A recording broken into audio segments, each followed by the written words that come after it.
तो पिछले एपिसोड में हमने देखा कि जियान क्विंग को बास्केटबॉल क्लब में क्लास के बाद मिलने के लिए बुलाती है और क्विंग क्लास के बाद जियान से मिलने के लिए बास्केटबॉल कोर्ट पर जाता है, जहां पर जियान एक कोने में बैठकर बॉयज बास्केटबॉल टीम का एपिक गेम देख रही होती है कि वहां पर क्विंग आ जाता है। जियान क्विंग से न्यू मेडिकल फॉर्मूला मांगती है जो क्विंग ने जियान को देने का वादा किया था। क्विंग जियान की बात सुनकर जियान को मेडिकल फॉर्मूला दे देता है, जो मेडिकल फॉर्मूला मेजेस को भी उनका मैजिक अपग्रेड करने में हेल्प कर सकता है। जियान पूछती है क्विंग से कि क्या तुम्हें मेरे ऊपर इतना भरोसा है, तुम्हें इस बात का भी डर नहीं कि मैं तुम्हारा फॉर्मूला चोरी कर सकती हूँ। क्विंग बोलता है, अगर मैं तुम्हें ये बोलूँ कि मैं तुम्हारी मदद सिर्फ इसलिए कर रहा हूँ क्योंकि मैं तुम्हें दोस्त मानता हूँ, ना कि इसलिए क्योंकि मुझे इसके बदले पैसे मिल सकते हैं, तो क्या तुम मुझ पर भरोसा करोगी? क्विंग की बातें सुनकर जियान बोलती है कि अब तो मुझे तुमसे सच में मोहब्बत हो गई है, और ये बोलते बोलते जियान क्विंग को किस कर लेती है। लेकिन तभी जियान और क्विंग की तरफ एक बास्केटबॉल आती है जिसे क्विंग पकड़ लेता है, और ये बास्केटबॉल इन लड़कों ने जानबूझ करके मारी होती है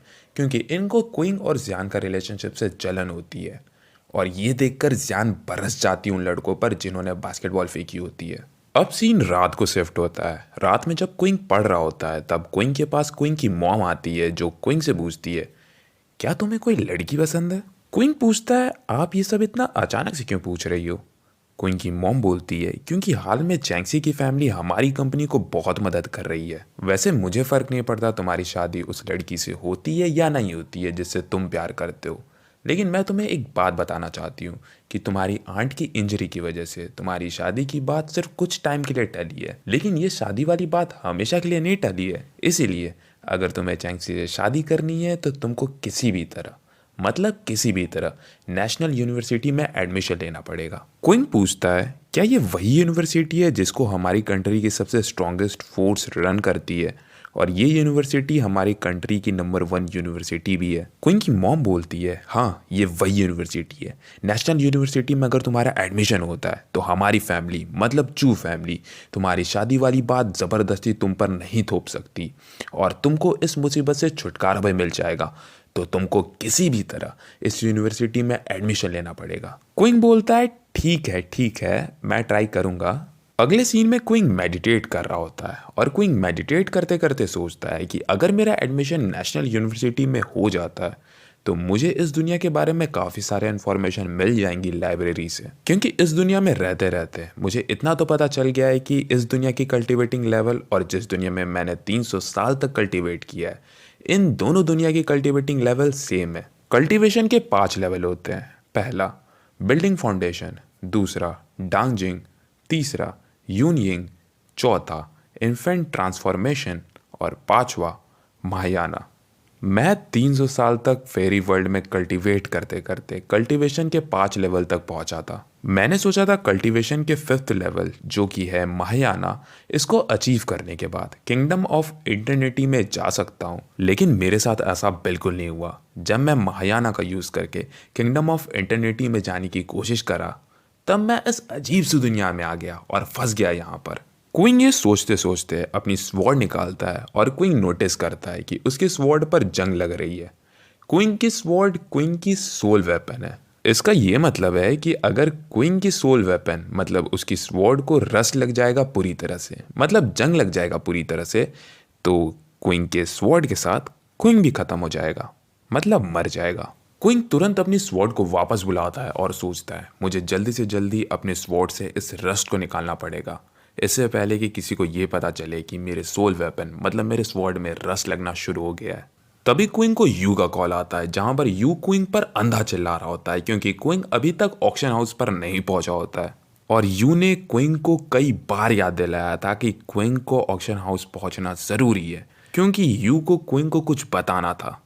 तो क्विंग तैयार होकर ऑक्शन हाउस के लिए इस सोच में निकल जाता है कि क्या पता उसे इस ऑक्शन में कोई स्पिरिचुअल मेटल मिल जाए जो कि गोल्ड से बना हो, जो कि क्विंग के स्वॉर्ड का मयार बन सके। वैसे मयार हम लोग स्वॉर्ड का जो कवर होता है उसको बोलते हैं। तो जब क्विंग ऑक्शन हाउस में पहुंचता है तो वहां पर क्विंग चैंक्सी और चैंक्सी की मॉम से मिलता है, जहां पर चैंक्सी क्विंग को देखते ही गले लगा लेती है। इसके बाद क्विंग चैंक्सी को यू के रूम में ले जाता है, जहां पर दोनों मिलकर कुछ पारिवारिक चीजें करते हैं। लेकिन तभी वहां पर यू आ जाता है इंफॉर्मेशन लेकर सारे आइटम्स की जो भी ऑक्शन हाउस में आज ऑक्शन होने वाले हैं। क्विंग उन आइटम्स में से स्पिरिचुअल गोल्डन मटेरियल्स ढूंढ रहा होता है अपने स्वॉर्ड के मयार बनाने के लिए। लेकिन उन आइटम्स में से क्विंग को ऐसा कुछ मिलता नहीं है, तो यू दोनों को एक टॉम दिखाता है जिसकी खासियत तो कुछ इतनी खास नहीं थी। लेकिन क्विंग के ध्यान से देखने के बाद क्विंग को पता चलता है कि ये टॉम स्पिरिचुअल मटेरियल से बना है और यही चीज़ तो क्विंग को चाहिए था। और इसी के साथ ऑक्शन शुरू होता है और इस ऑक्शन में जियान भी आई हुई थी। लेकिन तब क्विंग की नज़र फिर चैंक्सी पर जाती है जहां पर चैंक्सी ड्रिंक कर रही होती है और फालतू का टाइम वेस्ट कर रही होती है। ये देखकर क्विंग चैंक्सी से बोलता है, तुम अपने उम्र के हिसाब से बिल्कुल मैच्योर नहीं हो, तुम बस लड़कों के आसपास घूमना चाहती हो। चैंक्सी क्विंग से पूछती है, क्या तुम ठीक हो क्विंग? तुम्हारी तबीयत तो खराब नहीं है, क्योंकि तुम इतनी अजीब सी बातें क्यों कर रहे हो? क्विंग बोलता है, तुमको याद है मैंने तुमको अपनी आंट को मारने के लिए कहा था, तो तुमने कुछ लड़कियां भेजी थी मेरी आंट को मारने के लिए, तो तुम्हारी मम्मी ने उन लड़कियों को मार दिया। चैंक्सी हैरानी से पूछती है, मेरी मम्मी ने मेरी लड़कियों को मार दिया, लेकिन क्यों? क्विंग चैंक्सी की बातों से चिढ़कर बोलता है, तुमको पता है तुम्हारी मम्मी ने आज तक तुमसे कुछ भी बात बताकर क्यों नहीं रखा है? क्योंकि कुछ समय पहले आंट ये मतलब तुम्हारी मम्मी को कुछ असासन्स ने मारने की कोशिश की थी और वो लगभग मार ही दिए थे तुम्हारी मम्मी को। पता है वो ऐसा क्यों कर पाए? क्योंकि तुम्हारी मम्मी ने तुमको फर्स्ट टाइम फैमिली मैटर में घुसने का मौका दिया था और तुम्हारी वजह से असासन्स ने तुम्हारी मम्मी पर हमला भी किया था। लेकिन तुमको तो कुछ फ़र्क भी नहीं पड़ता, तुमको तो ये तक नहीं पता जियान की फैमिली आज किस डिज़ास्टर में फंसी पड़ी है। सोचो क्या होगा अगर कल को तुमको तुम्हारी फैमिली का हेड बना दिया जाए।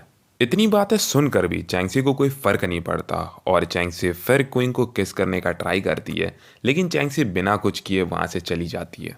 तब वहाँ पर यू आता है जो क्विंग को उसके 5 मिलियन का कमीशन देता है।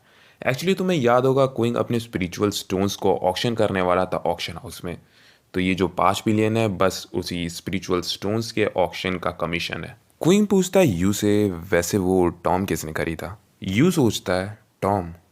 अगर क्विंग टॉम के बारे में पूछ रहा है तो टॉम ज़रूर से बहुत कीमती था जो कि मैंने बहुत सस्ते में बेच दिया। लेकिन यू क्विंग को टॉम किसने खरीदा इस बारे में कुछ भी बताने से उसे मना कर देता है, क्योंकि ये इन्फॉर्मेशन लीक करना ऑक्शन हाउस के रूल के खिलाफ है। ये सुनकर क्विंग ऑक्शन हाउस से चला जाता है। क्विंग अपने घर जाते जाते रास्ते में सोचता है, मुझे अपने स्पिरिचुअल स्टोन्स बेचने थे, वो बिक गए। काश मुझे टॉम भी मिल जाता तो और अच्छा होता, मैं अपने स्वॉर्ड का मयार बना लेता। लेकिन कोई बात नहीं, मुझे लगता है मुझे और भी पावरफुल फैमिली से दोस्ती करनी चाहिए, जैसे मैंने चैंक्सी की फैमिली और ऑक्शन हाउस से की, क्योंकि अब इस दुनिया में भी मेरी फैमिली है, मेरे दोस्त हैं, वो लोग हैं जिनसे मैं प्यार करता हूँ। मैं उन सारे लोगों के लिए इस दुनिया में एक साम्राज्य बनाना चाहता हूँ। तभी क्विंग के पास एक बिजली गिरती है जिसका ऑरा बहुत पावरफुल होता है। क्विंग देखने जाता है आखिर ये लाइटनिंग थी क्या। तो क्विंग को एक ग्रुप और उनके खिलाफ एक लड़की दिखती है जिसका ऑरा पर्पल था और जिसकी ताकत बहुत ज़्यादा थी। बस इतना समझ जाओ, इस ग्रुप में जितने भी मेंबर हैं उनके अगर ऑरा को मिला देते हैं तब जाकर इस लड़की के अकेले का ऑरा बनेगा। तो सोच लो ये लड़की कितनी पावरफुल है। एंड इसी के साथ ये एपिसोड ख़त्म होता है। और हाँ यार, अब मैं रेगुलर रहूँगा क्योंकि अब मुझे कोई काम नहीं है, लिटरली कोई काम नहीं है, कोई बहाना नहीं है, तो अब मैं रेगुलर रहूँगा। सो अगले वीडियो में मिलते हैं बहुत जल्द, तब तक के लिए बाय बाय, सायोनारा।